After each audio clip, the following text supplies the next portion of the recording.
What's up, guys? Here at the week two review.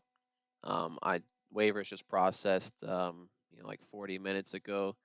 I took a look at that. I didn't see anything that looked, I guess, weird or awkward that stood out. I noticed the Eagles' defense was dropped, but obviously see they have a somewhat of a tougher matchup this week. I guess I understand it there. But everything else looked pretty standard across the board. Obviously, there was a trade this morning that was between myself and Mark. Made another deal as we did last week. I sent Jordan Love, Brian Thomas Jr., Jalen Warren, and Cam Little for Lad McConkey, DeAndre Swift, and Brandon Aubrey. He obviously was in pretty desperate need of a quarterback, losing Burrow. Um, and I guess buying low on BTJ. I didn't really want him on my team anymore. He was pissing me off, and obviously being a Cowboys fan, I'm a big Brandon Aubrey fan, so nice to have him on one of my teams now. But I'll jump into the review here. The first matchup I have is myself versus Garrett. I won this one pretty easily. It was 141 to 105. Baker had 20 for me. Jalen Warren had 15. A lot of that came on a big reception he had for like 60 yards. Um, Tedero McMillan had 13. Obviously, Jamar Chase had 30. He had a huge game. Just acquired him from Mark, where I sent pretty much. Who did I trade? I don't even remember. But whoever I sent, it was Cortland Sutton and Travis Etienne. They combined for way less points than 30, so it looked pretty bad for him so far. McBride had 11, Saquon was 16, got double digits out of the kicker and the defense there. So, as I've mentioned in the past, double digits out of your defense and kicker is always a pretty solid recipe for victory. Nothing going on my bench except the two quarterbacks. Drake May had 26, Jordan Love had 21. So I could have got a few more points if I'd played them over Baker, but obviously not a big deal there. But to reiterate on or to, I guess, bring up what Josh mentioned in the chat last week, wondering, hey, he's got 3, 4 quarterbacks on his team. Well, somebody lost Burrow, and then I was able to flip one of those quarterbacks to make a deal and um, hopefully improve my team. I guess we'll see how that pans out. I mean, getting rid of a second round pick receiver, it's a big deal, especially somebody as explosive as Brian Thomas. But based on my research and everything, I just don't think him and Trevor Lawrence have a good chemistry, and um, I'm just not sold. I'd rather go with McConkey. Obviously, there's more mouths to feed on that team, but a much better quarterback, a much better team. So I'll stick with that. Maybe it might be a little bit more consistent of a receiver as opposed to maybe more boom bust is what I expect Brian Thomas to be. Looking at Garrett's team, Mahomes had 22, Javonte Williams 22. He's been a pretty big surprise this year, I'd say, because he was drafted fairly late. I think early on in the offseason, I thought he was going to be very good, and then some of that started dwindling down. There's more discussions about Jaden Blue, and so I didn't really swing his way, but he's definitely looking very solid. Tucker Kraft had 21 for him. He got 10 out of Myers. I'm looking at his bench. Had David Montgomery on the bench who had 13. Tyler Algier had 15. Nothing else to really talk of there. A lot of single-digit performances. I mean, Genty was 6. You got to get more than that out of your first-round pick. Your second-round pick, AJ Brown, 5. McLaurin, 7. Harrison Jr., 4. I mean, that's just going to be really tough to win when you're not getting getting the production out of those guys there. Next matchup I have is another blowout. This was Michael over Dalton. It was 123 to 61. So Dalton, the defending champion, is currently 0-2. So we'll see if that changes anytime soon. I'm looking over here at Michael's team. Josh Allen kind of came back to earth, but this will probably be one of his lowest scoring games of the year with 12. Achan at 22, Ken Walker at 18, Malik Neighbors had 33. I'm sure a lot of you guys did watch that game. I watched it on my drive back on Sunday. That Cowboys Giants fourth quarter was insane. It was just nonstop scoring and just extremely exciting and also nerve-wracking being a fan. Jalen Waddle had 15. Nothing else going on there. Had Jaden Reed in the lineup with 0. He obviously got hurt in that game, and I believe he's going to be out 6 to 8 weeks with a broken collarbone. I'm looking at his bench here. Charbonnet just had the 1 point on the bench. So obviously after week 1, it looked like there might be a committee, maybe not so much. Um, and nothing else really going on there. It does have Dobbs on the bench, so he'll be able to swap Dobbs right in for Reed and probably not lose much of a step there. Had Hawkinson, who had 2 points in his lineup. Outside of that, everything looks pretty standard.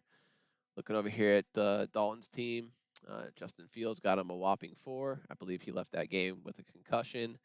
He's already been ruled out this week, so Tyrod Taylor will get the start. Chase Brown with 8. Obviously, they lost Burrow, and Browning's going to take over. So pretty much all the skill players for the Bengals, you can downgrade slightly. I think Higgins takes probably a pretty decent drop. I think he takes the biggest dip out of any of them, then probably Brown and Chase the least. Chase has had some success with Browning, but he's also had some games where Browning's just off and just not doing it. So Chase going from being receiver number 1, the best receiver in fantasy, is probably going to go down to probably receiver like 5, 6. Honestly, with the depreciation in the quarterback there. Pacheco at 3. He's not it. I mean, apparently ever since he got hurt, he just hasn't been anything. JSN had 14. Good game there. Pickens with 15. Uh, Justin Jefferson's also struggling a little bit with 10. Obviously having the rookie quarterback's not doing great. He also got hurt in that game, and I believe Carson Wentz is. I think he's going to start this week. I don't know if that's been fully determined, but Broncos defense with -5. Pretty surprising. Obviously, the Broncos defense was probably number 1 ranked defense going into the year. They have a very good defense, and the Colts. We didn't think they were going to be good, but looks like their coach there. I think it's Steichen is doing pretty well with Daniel Jones. So we'll see how if that keeps up. I mean, it could be like the Saints last year. I think last year the Saints dominated the first couple weeks and then just fizzled away. So maybe the same thing will happen to the Colts. Who knows? Nothing going on the bench there. Does have Bill Krosky Merritt on the bench. Probably will get him in the lineup now that Eckler's out, and he'll probably get some more playing time. Next matchup we got Josh versus Jason. Josh won this one 135-91. Josh was led by Bo Nix, who had 20. Josh Jacobs had 14. Bucky Irving with 15. Rome Odunze had his breakout game with 28. I think that's the most he's scored in his career so far. Keenan Allen with 15. Tyler Warren had 10. He's been pretty solid. Kicker got him 14. Did have Jameson Williams on the bench who had 18. A couple other guys close to 10. So had a lot of production across the board there. Looking over here at Jason's team, Dak with 22. CeeDee Lamb had 16. Tyreek Hill had 14. He had 12 out of the kicker, but just 2 out of Aaron Jones. He's, I believe, been placed on IR, so he's out for the next 4 weeks. So Jordan Mason will take over. So whoever has him on the bench just got a good, probably a pretty decent starting running back, at least an RB2. Mike Evans got him 8. Evan Ingram with 1. He's not been doing it this year. Golden with 1.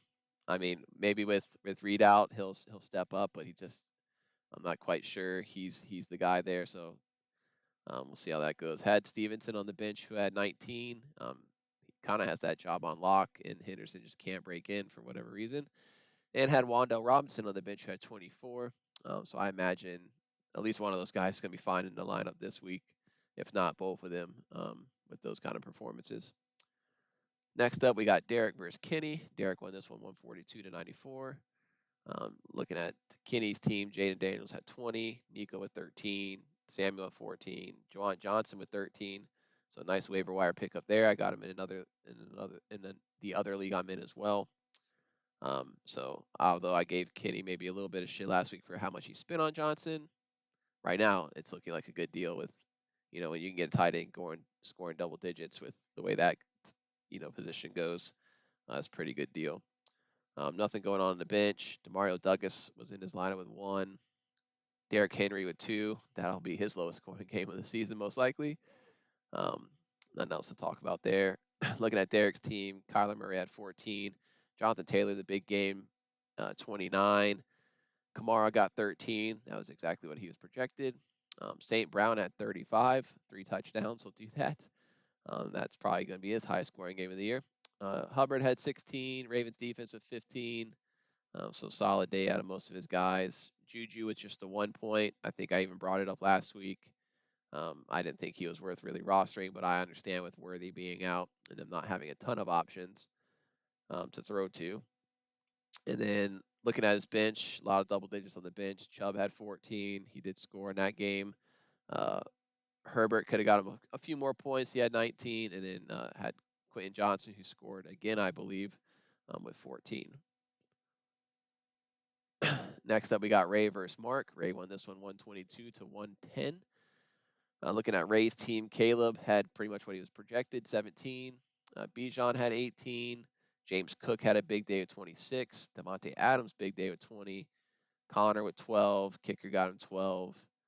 So pretty solid day out of those guys. Um, Nothing going on his bench. Did have Wright, uh, Rashid White, the backup for the Bucks, had 14, and Jawan Jennings had 17. Mark Andrews got him 1, so I imagine he'll be looking for another tight end possibly. Hollywood Brown just this 5 or 6 points there after his big week. Travis Hunter played a lot less at receiver this week.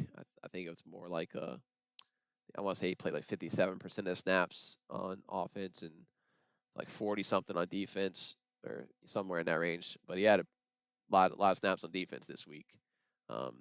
So that's not going to be good for fantasy. Looking at Mark's team, obviously he lost Burrow, so Burrow just got him 7. DeAndre Swift got him 12. Etienne got him 16. Um, had Zay Flowers with 11. Cup got him 13. Cardinals defense with 12. And then obviously Brandon Aubrey was carrying his team this week with 22. Had Rashid Shaheed on the bench who had 13, but nothing else going on the bench there. McConkey just got him 7. Sutton, big disappointment. The 1 catch got him 1 point there. Obviously, if Sutton performs a little better, and obviously Burrow doesn't leave that game injured, there's a good chance that Mark would have been able to pull out the victory, but that's how it goes sometimes. And then the last matchup we have here was the closest one of the week. We have DJ over Dakota. This was 109 to 106. Looking at DJ's team, Lamar Jackson had a big day of 26. Jahmyr Gibbs had 18. Emeka Ibuka had 11. He got 15 out of J.K. Dobbins, who is not relinquishing that job to R.J. Harvey at all. Rams defense, Detroit kicker, 9 points apiece. Some pretty good days there. Travion Henderson just isn't getting the work. It's Stevenson's job. He got the 5 points there. Drake London, an off week with 4. DJ Moore, just 7. Laporta with 4. So nothing crazy there. Looking at his bench, he does have Jordan Mason, so he's going to get a boost there with him going to be starting. Did have Ferguson on the bench who had 12, so he could have got some more points there had he played him over Laporta.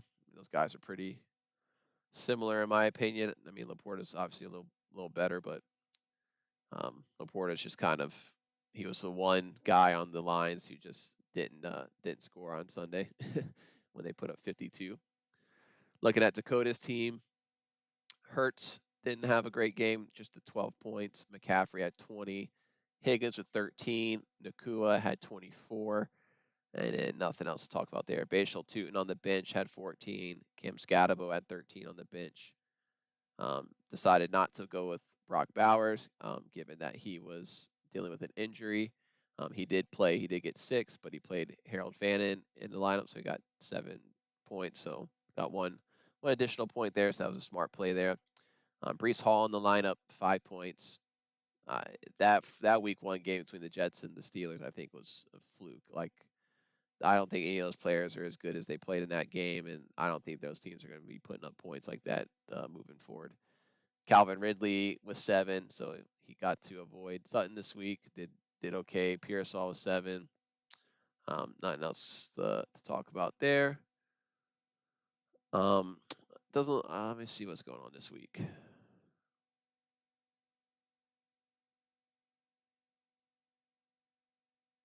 So it looks like we have 3 undefeated teams, but none of them are playing each other. A couple undefeated teams are playing winless teams. So my guess is one of those winless teams is going to get the victory. That's just typically how it goes. But best of luck to everybody, and I will see you guys next time.